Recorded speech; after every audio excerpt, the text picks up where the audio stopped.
rest my feelings, start my mind. Good evening, Coach. Good evening. Well, it's been a big talking point in terms of, because you've said it previously, in terms of the tempo that you want your team to play at. In the first leg, it was a bit slow, but in the second leg, especially after around 30 minutes or so, there was a huge injection of tempo into the team. Did that please you, one? And two, is that the tempo that you would want your team to play at going forward? Yeah, absolutely. I don't mind keeping the ball in possession, which is fine. But a lot of the times in the first game, we turned down playing forward too many times and went square and back, which slowed the game down, allowed them to get behind the ball and made it very difficult for us. So we worked on that for the 2 days and saying we've got to have more urgency and tempo in our game. So really we were kind of saying we're coming out and we're 1-0 down, because when we were 1-0 down our tempo increased, and you know we've got players with ability and speed who will cause problems. So we have to feed the front players as often as possible. So you're absolutely right. That is closer to how we want to play. We still want to, and I thought the game management from the boys was excellent, from back to front, controlled it, up the tempo when we needed to. So I call it playing 90 miles an hour and playing 10 miles an hour. And I think in the first game we played 10 miles an hour too much. This time I was pleased with the balance, and we got the 90 miles an hour, which when we play like that, you know, we cause teams problems. Well, thanks, Coach. Thanks, Lesh. Go ahead, Kobe. Alright, nice, sir. Firstly, 3 questions. One, please. One? Okay. Okay, let's say you speak about tempo, but for a large portion of the game, you know, it was kind of slow, like there weren't enough passes and just not enough like cohesion of the team. Seems like you guys were missing a creative midfielder, that type of player. So how do you were you able to fix that in the future, or what did you see were the problems that, you know, because St. Vincent could have easily capitalized on a lot of mistakes? I didn't see any problems this time. When you play against a team like St. Vincent, then congratulations to Ezra on the performance of his team over the 2 games. Because one big thing I've learned, there are no easy games in the Caribbean, no matter what.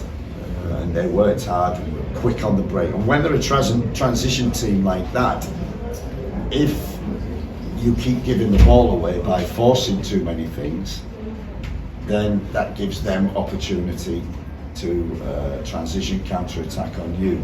So it's getting the balance between keeping the ball and making sure that we move up the field, keep our rest defence, so we mark when we attack.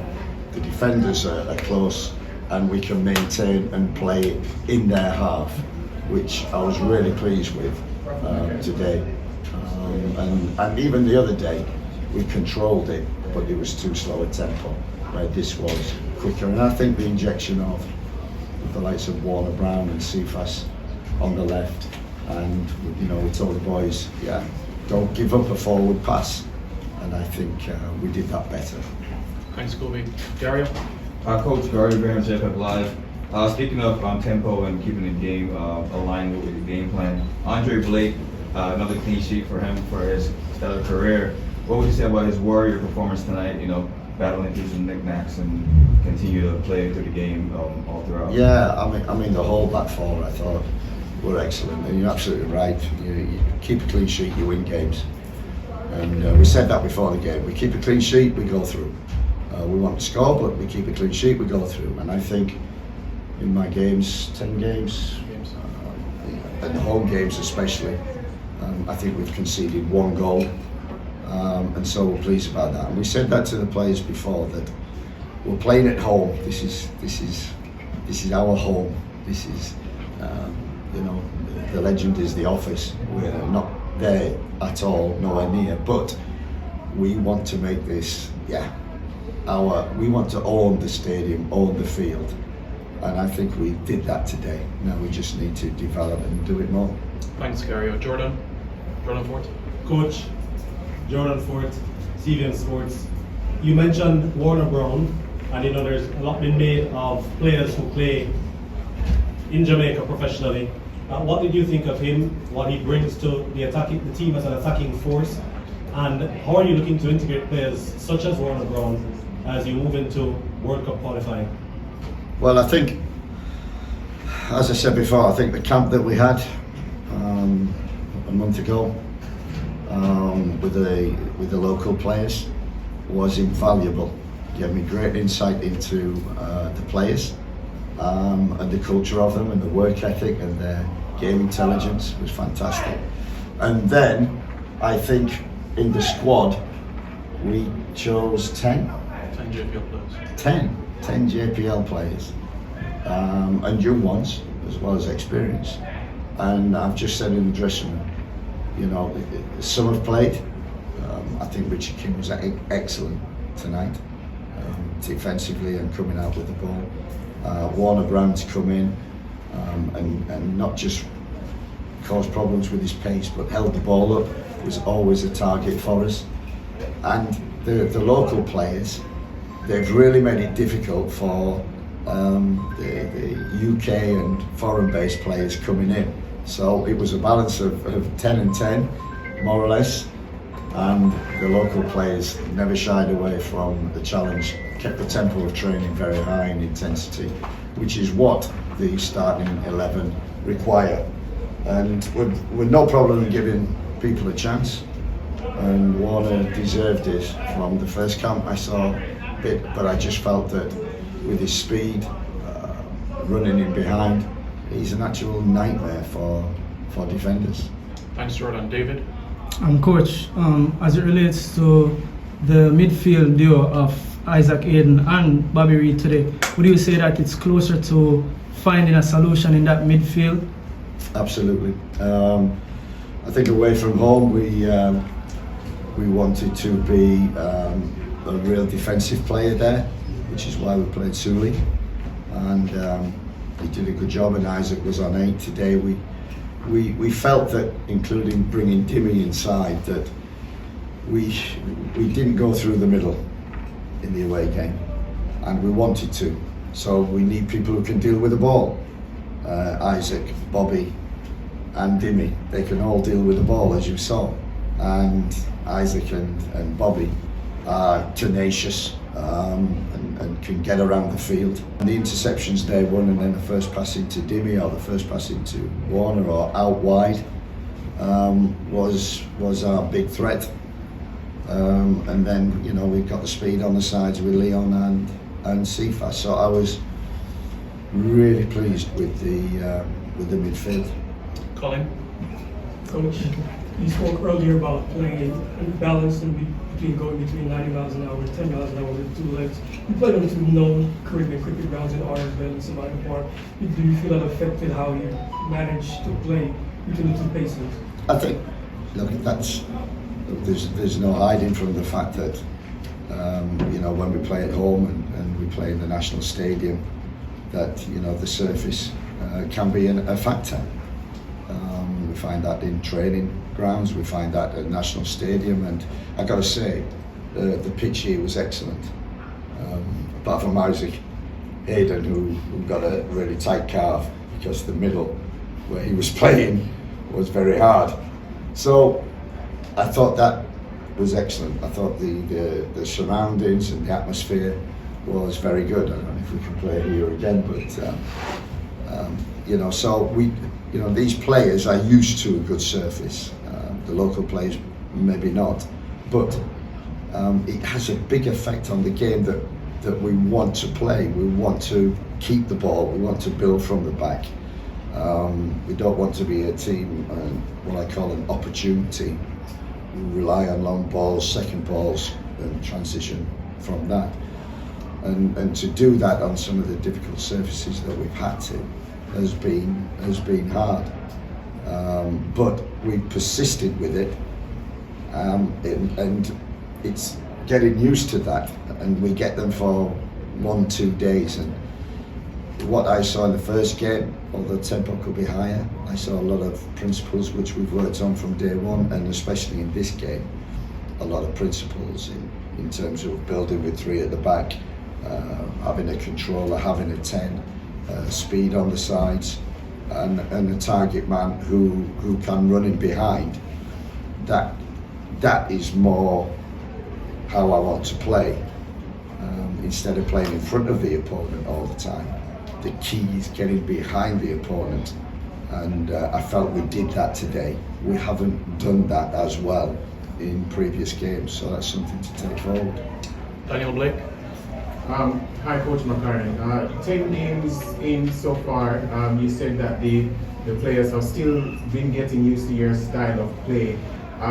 In those 10 games where you've used different personnel, played against different teams, what have been some of your greatest takeaways? And heading into the important World Cup qualifiers and Gold Cup, how do you make certain adjustments to ensure that your style of play and the team can go on and achieve their objectives? Yeah, that's it.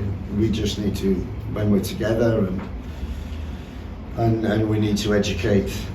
That's what I learned from the camp with the local players. We need to educate them more into how we want to play, how we want to build up, how we want to make a 3 or a 4 at the back, and how we want to press, either pressing with a 9 and a 10 or just a 1 and 7, 11. So there's about 2 or 3 ways in which we've been working on to build up, 2 or 3 ways which we worked on to press, and then it's also been about getting the balance in midfield. So it's coming, but we've still got a lot to do.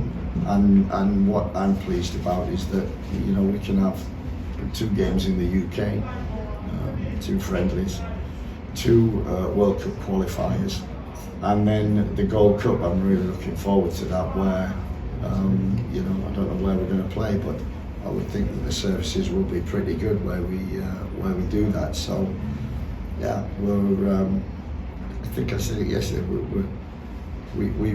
We wanted to come in and change the style to more a what is happening in Europe and the UK in terms of building ball possession, of pressing, of counter press, of pressing high, winning the balls, transitioning quick, being compact as a team, and that takes time. And we've only got them for 2 or 3, 4 days maximum when they come over, but we're getting better. Thanks, Daniel. Go ahead. Sonny Felix for JFF5. Coach McCowan, for the past 2 to 3 days, the fans have been anxious. But now you've qualified for the Gold Cup. Do you have anything to say to put them at ease? Well, I think they'll be at ease tonight, as we all are, myself included, because we put ourselves in a hole, really. We hadn't got that penalty in the last minute. There would have been a bigger hole. But as I said, the first game in terms of the stats, yeah, that's what we want. The stats are pretty similar in terms of 16 shots. I think 6 or 7 on target, only 64%, but that's enough because I think they just took risk in the last 20 minutes to get it. So yeah, I'm really pleased about the outcome, and we've learned a lot.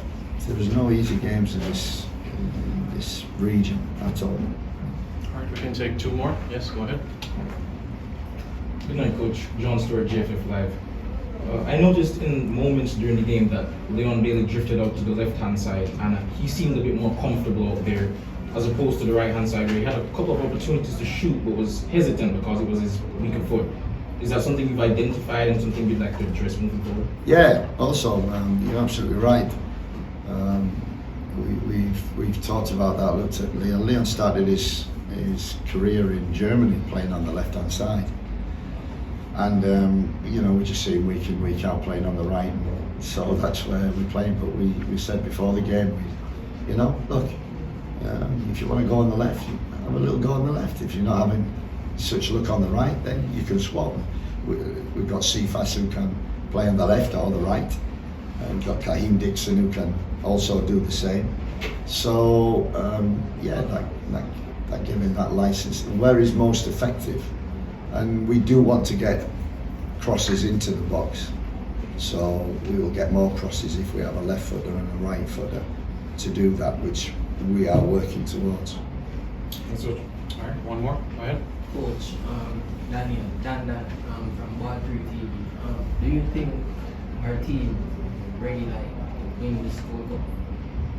This 2025, you know, we're going into the World Cup 2026. Do you think our team is fully ready and prepared in a short term, couple months from now, going in the Cup?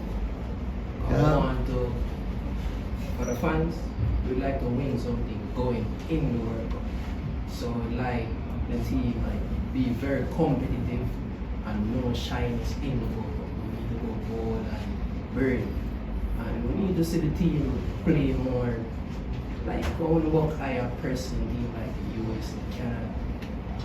We need to see that bonus and that, because people always talk about the 98 of the team, always hungry first 5 minutes. Can you go to the question, please? Yeah, he's given me the answer. Are we going to compete or are we going to participate?